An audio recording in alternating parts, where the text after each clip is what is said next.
عشاء.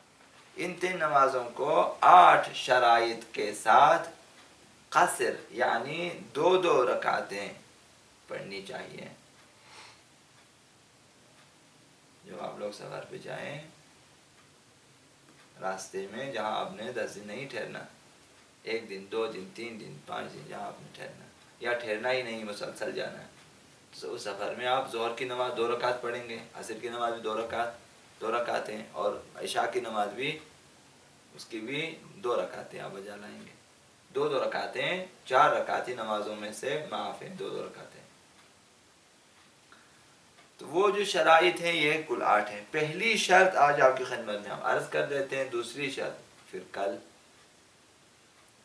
نماز اور روزے کے قصر ہونے کے لیے پہلی شرط یہ ہے کہ سفر 8 فرسخ شرعی سے کم نہ ہو، زیادہ ہو پرواہ نہیں ہے، کم نہ ہو. 8 فرسخ شرعی تقریباً 44 کلومیٹر، 45 کلومیٹر یعنی 28 میل. 28 اگر میں نہ بولوں پھر آپ بولیں گے 40 کسے کہتے ہیں، 44 کسے کہتے ہیں. تو 28 میل 28 یہ بنتے ہیں، یا 44 کلومیٹر یا 28 میل. اس سے کم نہیں ہونا چاہیے. اگر آنے جانے کی مجموعی مسافت یہاں سے جانا اور وہاں سے واپس تا اپنے شہر تک آنا، اس مجموعی مسافت جو ہے 8 فرسخ کی ہو، مثال 4 فرسخ جانا 4 آنا،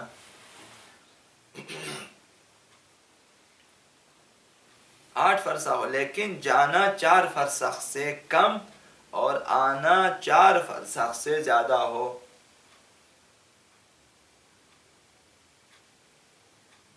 مثال جاتے ہوئے آپ کے بنتے ہیں 3 فرسخ، واپسی پہ آپ کے بنتے ہیں 5 فرسخ، تو ٹوٹل ہو جاتے ہیں 8 فرسخ.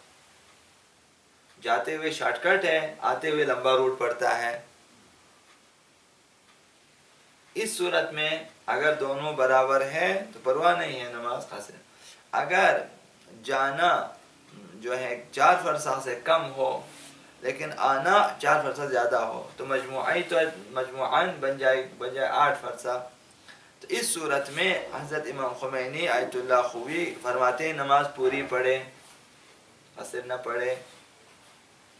جو لوگ آج بھی امام خمینی کے مقلد ہیں، آیت اللہ خوی کے بھی آج مقلد ہیں، تو ان کے لیے ایسے سفر میں کہ 8 فرسخ تو ہے لیکن جانا 4 فرسخ سے کم ہے، باقی جو ہے وہ آتے ہوئے اس کے فرسخ پورے ہو جاتے واپسی پہ، تو اس سفر میں وہ اپنی نمازیں پوری پڑھیں، قصر نہیں ہوگی. لیکن آیت اللہ مکارم شیرازی اور آیت اللہ سیستانی ان دونوں کے مقلدین کے لیے اس سفر میں بھی نماز قصر ہے، 4 رکعتی نمازیں قصر ہیں.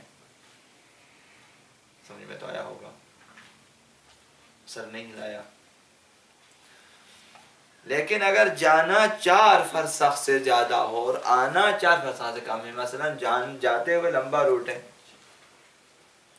کہ 5 فرسخ ہے، آتے ہوئے شارٹ کٹ 3 فرسخ ہو جاتے ہیں، تو اس سفر میں بھی امام خمینی، آیت اللہ مکارم، آیت اللہ سیستانی 3 فقہا یہ اعظام کا فتویٰ ہے کہ نماز پھر بھی قصر ہوگی. لیکن آیت اللہ خوی نے فرمایا کہ اس میں بھی نماز جو ہے پوری پڑھیں، کیونکہ جانا اس وقت 4 فرسخ سے، آنا 4 فرسخ سے کم ہے. یہ پہلی شرط اور پہلا مسئلہ. دوسرا مسئلہ، اگر سفر 8 فرسخ سے کم ہو یا معلوم نہ ہو کہ 8 فرسخ ہے یا نہیں تو نماز پوری پڑھنی چاہیے، یہ سب کو معلوم ہے. اگر سفر آپ کے 8 فرسخ سے کم ہو، ایک یا آپ کو پتہ ہی نہ ہو کہ مجھے کہاں تک جانا ہے، اسے نہیں معلوم، آفیسر نے آپ کو نہیں بتایا، آپ کو کہا کہ آپ سپاہی، آپ کہا چلو میرے ساتھ، آپ جا رہے ہیں گاڑی میں بیٹھ کے، سر جی کدھر جانا ہے، کہتے چپ بیٹھو. کہاں تک جانا ہے، سر نے چپ بیٹھو. اب وہ چپ بیٹھ کے جا رہے، نہیں معلوم، جا رہے گاڑی نہیں معلوم، فرض اسی طرح تو اس سفر میں جس میں آپ کو پتہ ہی نہ ہو کتنی مسافت طے کرنی ہے، تو اس سفر میں بھی آپ کی نماز پوری ہوگی، قصر نہیں، جب تک آپ کو معلوم نہ ہو کہ آگے 8 فرسخ جانا ہے۔ اگر یقین ہو کہ سفر 8 فرسخ ہے اور نماز قصر پڑھے، یقین ہو گیا آپ کو کہ بھائی ہم نے یہاں سے زیارت جانا ہے، ہن اڑک جانا ہے، 8 فرسخ ہمارا آنا جانے میں اس سے زیادہ بن جاتے ہیں، اور ہم نے نمازیں قصر شروع کر دی، پھر پتہ چلا کہ 8 فرسخ نہیں تھا، یہاں سے تو پہلے بتایا تھا 8 فرسخ، ابھی دیکھا نا اب ٹوٹل 7 فرسخ 7.5 فرسخ بنتے ہیں۔ مثال عرض کروں، یہاں سے ہنہ لکھ جا کے اب اس امید میں تھا کہ 8 فرسخ ہو جاتے ہیں، لیکن نہیں ہوتا تھا، مثال کے طور پہ۔ تو واجب ہے کہ پوری نماز پڑھے، اگر وقت گزر گیا ہو تو قضا کرے۔ قصر پڑھ لیا تھا، پتہ چلنا بابا 8 فرسخ نہیں ہے، نماز کو دوبارہ پڑھیں، پوری پڑھیں۔ اگر ٹائم گزر چکا تھا، واپس آ کے پتہ چلا، اب ان کی بھی قضا بجا۔ اچھا ہے کہ ایک ڈائری انسان کے پاس ہونی چاہیے، نماز قضا کم از کم لکھ کے رکھیں کہ میری اتنی نمازیں قضا ہو گئی ہیں، کم از کم خراب نمازوں کو بھی لکھیں کہ میری اتنی نمازیں خراب ہو گئی ہیں، کم از کم مشکوک نمازوں کو بھی لکھیں کہ یہ نمازیں چندان معلوم نہیں ہیں، ان کو بھی لکھیں تاکہ جوانی میں شب قدر میں رمضان مبارک میں ان کو آرام سے پڑھیں۔ ویسے بھی شب بیداری کرتے ہیں۔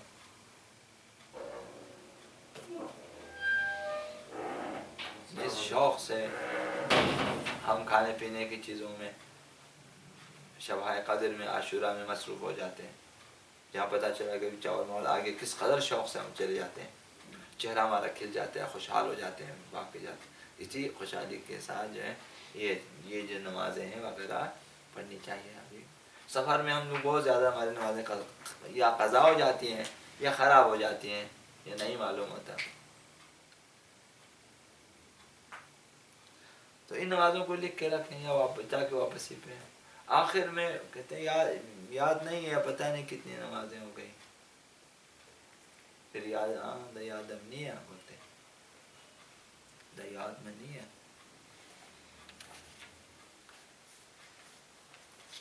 اچھا، آخری مسئلہ آج کے پہلی شرط کے سلسلے میں، آخری مسئلہ 8 فرسخ کی ابتدا شہر کے آخری گھروں سے کرنا چاہیے۔ یہ جو آپ 8 فرسخ حساب کریں گے شہر کے آخری گھروں سے، جہاں سے آپ کا شہر ختم ہو جاتا ہے۔ مثال یہاں سے آپ چلیں میدان چوک سے آگے آپ نکل جائیں تو جو شہر ختم ہو جاتی ہے، ٹھیک ہے نا، آگے کچھ گھر وار آ جاتے ہیں تو آگے سے ختم، آگے سے پھر میدان ہے۔ جب شہر کی دیوار گھر ختم ہو جائے پھر باقی گھر شہر سے آؤٹ ہیں۔ ہماری جو ہے ہم جو سوچتے ہیں سوچتے ہیں، مثال ابھی یہاں سے ہم نکلتے ہیں تو جو ہے سرینا سے آگے جا کے تھوڑے سے آپ چلیں شہر کی گھریں ختم ہو جاتی ہیں، پھر آگے اکا دکا ادھر ادھر ہے، ہر سب ایئرپورٹ تک یہ کریں موبائل اس طرح تو آگے تو شہر ہی الگ ہے، کوئٹہ شہر میں کدھر آگے سے پتہ نہیں شیخ مندہ ہے تو لسبے پتہ نہیں بلیلی ہے تو کتنے اور آگے اور بھی ہیں، تو شہر ہی مختلف ہیں۔ یا عبد حسن بروری کوئٹہ شہر سے الگ ہے، بروری بالکل کوئٹہ شہر سے جدا ہے، ہم ایک سمجھتے ہیں وہ الگ ہے ورنہ جدا ہے۔ یہ جو شہر کا گھریں ہوتی ہیں آگے سے ختم ہیں، آگے پھر اکا دکا ادھر ادھر گھر ہیں، اس طرح مسلسل پھر گھر نہیں ہے۔